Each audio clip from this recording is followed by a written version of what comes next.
Have you ever looked around and wondered, what are we all doing here? It's as if our very existence is this strange puzzle, an oddity amidst an ocean of unknowns. Think about it. How many of us take a moment to truly ponder the sheer mystery of just being here, breathing, living? We are all here, and that, my friends, is just plain strange. But why? Why do we stand out, feel different, question everything? What does it even mean to be odd or unique? To understand this oddness, we need to think about what it's set against. Everything stands out against something, like stars against a vast, empty night sky or a ripple across a still lake. You only know the ripple is there because the rest of the water is calm. In the same way, we only know oddness because it emerges from a background of sameness. You, me, and everything around us. There's a kind of extraordinary uniqueness in each of us. But we recognize it only because of the larger, constant background of existence itself. But what happens when we start asking, why is everything this way? It's the question that hooks every curious mind and sends it spiraling. For centuries, philosophers have scratched their heads, trying to dig deeper into this odd reality. It's the philosophical itch that compels us to ask not just why, but how. And just when we think we might have it figured out, the whole thing slips through our fingers again. As we delve into this, science comes into play. We begin to ask, how does it all work? We break down nature's mysteries into patterns, forms, and laws. Science helps us predict and measure, translating the strange into something we can understand, at least on the surface. But here's the twist. The more we answer, the more mysterious the questions become. The moment we think we've understood something, we realize we've only grazed the surface. It's like trying to hold water in your hands. No matter how tightly you grip, it slips away. The search for the answer to, what is this all about, becomes this endless journey. We look at atoms, we observe galaxies, and all the explanations circle back to even bigger questions.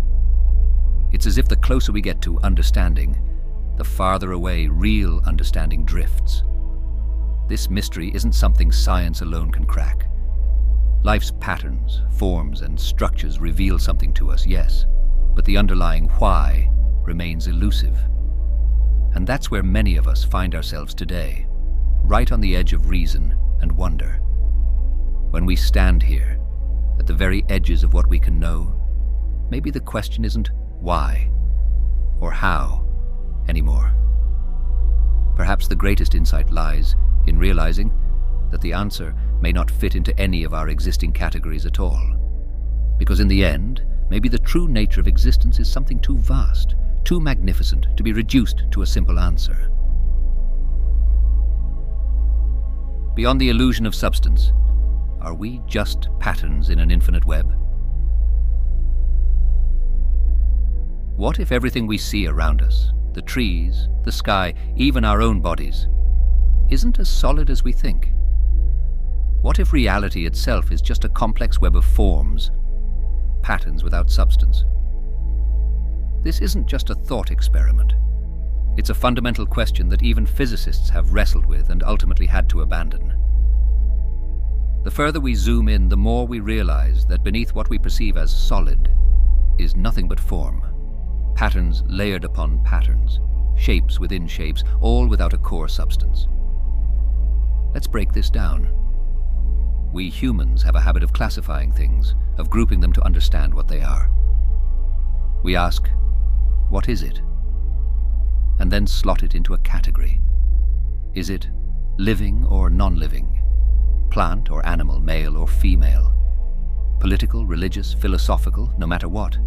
We're constantly dividing our reality into inside and outside groups to define and understand. But what if there's a bigger group, a group of all groups? What is it made of? What lies beyond our labels and categories? The more we try to pinpoint this ultimate group, the more our concepts dissolve. Physicists, for instance, reached a dead end when they tried to define the true stuff of the universe. Instead, they could only describe it in terms of form, of patterns. When you ask, what's it all made of? The answer becomes elusive. Look at a carpet. From afar, it seems like a single fabric, solid and continuous. But look closer, and you'll find interwoven fibers.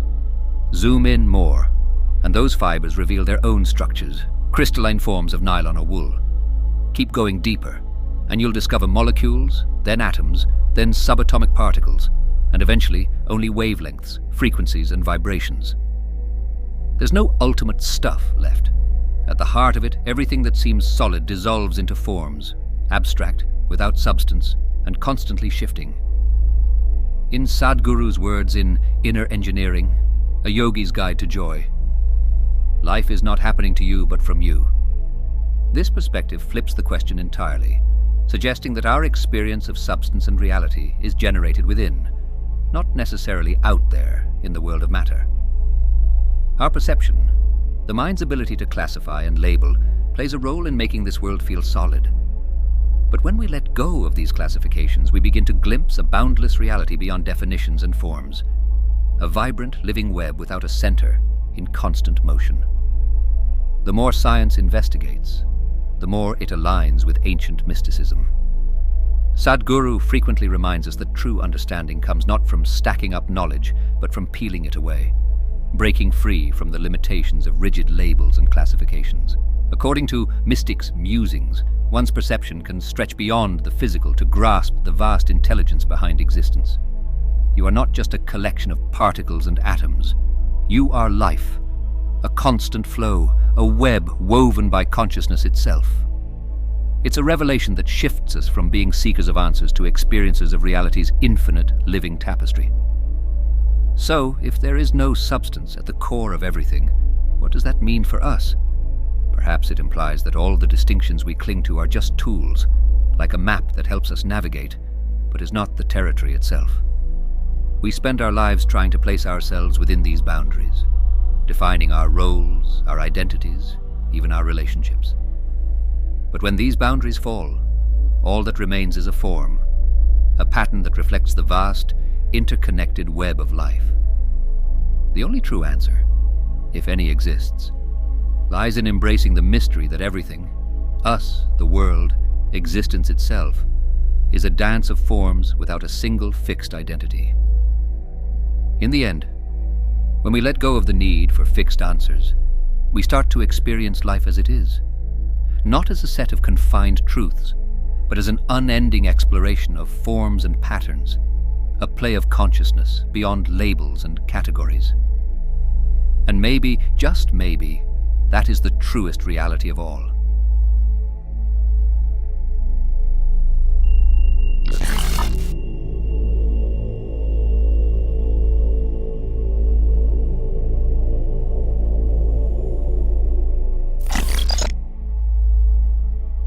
Have you ever wondered if anything truly matters? At first, it's an odd question, but think about it. We use the word matter to describe things that have significance, things that measure up. Yet when we zoom in closer, this stuff of matter fades away into something intangible. Where does it all go? What if it's not about solid matter at all? What if life itself is more like a song, notes and rhythms existing purely for the joy of the music, not to convey any hidden meaning? The Sanskrit word for measure, matra, shares its roots with Maya, a term often translated as illusion, but which also hints at a mysterious power, a magic that brings things to life. From Maya comes the idea that what we call reality is like a play, an endlessly creative dance where everything is, at its core, fluid and shifting. It's as if existence itself is in a constant state of playing make-believe, creating illusions not to deceive, but to express its own boundless creativity. Imagine the world as a vast, self-contained symphony. No one asks a song what it means. The music is the meaning. Likewise, existence doesn't need to refer to anything outside itself to be significant. As Sadhguru explains in Mystic's Musings, true understanding is beyond logical deduction. Life's purpose is not found in definitions or measurements, but in experiencing its rhythm, its magic. Everything, Each blade of grass, each drop of rain is simply being what it is, like notes in a symphony that don't need validation. Albert Einstein once said, "Reality is merely an illusion, albeit a very persistent one." This idea resonates here. Trees don't strive to be trees. They are simply treeing. Stars star, clouds cloud, and people, well, people are peopling. There's a purity to this, a kind of quiet truth where every element of nature is engaged in self-expression, effortlessly and without self-consciousness. There is no grand agenda, no underlying need for explanation. It's just nature in a state of play. In Inner Engineering, a yogi's guide to joy, Sadhguru expands on this idea, highlighting how our perception is wrapped up in trying to assign purpose and worth to things. But the essence of life doesn't lie in these measurements. It lies in living fully, in understanding that each moment is a celebration of existence. This moment, just as it is, holds the entirety of life within it, without any need for external validation or meaning. Consider Lao Tzu's words. Life is a series of natural and spontaneous changes. Don't resist them. That only creates sorrow. Let reality be reality. It's a reminder that life's magic unfolds naturally when we let go of the urge to dissect it. Life is not a puzzle to be solved, but a dance to be experienced. When we approach it as a playful flow, free from rigid labels, we see that every element in existence is just being itself, fully and without restraint. In the end, the universe is like a grand orchestra, each element playing its unique part, yet without any overarching script. And in this view, perhaps the only way to truly matter is to embrace our own part in this endless, cosmic symphony, without needing it to mean anything more than it already does.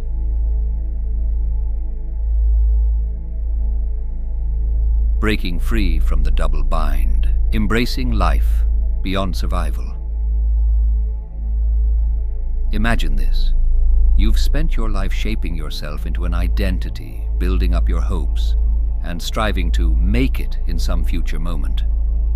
But what if this drive, this very need to keep going, has quietly tied you into a paradox, one that most people never see? You've been led to believe survival is everything, that staying alive as long as possible is the ultimate goal.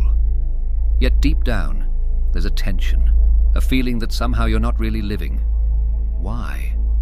Because true living doesn't happen in the future or through some rigid form. It happens now, in the eternal flow of each present moment. This is the double bind that humanity has unknowingly embraced. Society conditions us to act in certain ways for survival, to find a form that will last. But this fixation on survival has a price. It pulls us out of the vibrant, unfolding present and into a perpetual waiting room. We are asked to make life happen, and yet the only way to truly experience life is to let go of trying to control it. How strange. It's as if we are required to be spontaneous on command, to live fully while still remaining attached to form and time. This clash of intentions creates the paradox we're in, a world where everyone is waiting to live fully someday, instead of embracing the completeness of now. As Sadhguru emphasizes in Inner Engineering, clinging to form, whether it's physical, mental, or emotional, creates a split between us and life. This split, this duality, makes us constantly anticipate some future satisfaction. It convinces us that if we just do this or achieve that, then we'll finally be alive. But life is not something to be grasped or measured in terms of tomorrow. It's a dance that happens only in the now, an experience that doesn't demand explanations or achievements. Consider the wisdom of Lao Tzu. If you are depressed, you are living in the past. If you are anxious, you are living in the future. If you are at peace, you are living in the present. This is the eternal now, a place where reality isn't something to chase, but something to experience directly without delay. But how can we tap into this eternal present when we are so attached to what lies ahead? The answer lies in releasing our obsession with survival, which paradoxically frees us to truly live. This doesn't mean abandoning life, but living it fully by allowing ourselves to dissolve the illusion of a tomorrow that will save us. Sadhguru, in Mystic's Musings, notes that life becomes a true celebration only when we stop demanding permanence from the impermanent, when we stop trying to anchor in form what is meant to flow. To truly exist in the now means to be present without the weight of what's next, to engage with life as it is, not as we wish it could be in some imagined future. So perhaps it's time to break free from the cycle of waiting, from the illusion that fulfillment lies just around the corner. When we let go of our fixation on survival, we free ourselves to experience life in its fullest, most vibrant form, unbound by the limitations of a future we can never hold. I want to thank each of you for joining me on this journey of exploration. If this resonated with you, if it sparked something within, please consider sharing this with someone you care about. Your support allows us to create more content that delves into these profound topics, enriching our community with insights and wisdom. Thank you for being here, and may your life be filled with joy, awareness, and the courage to embrace the present moment fully.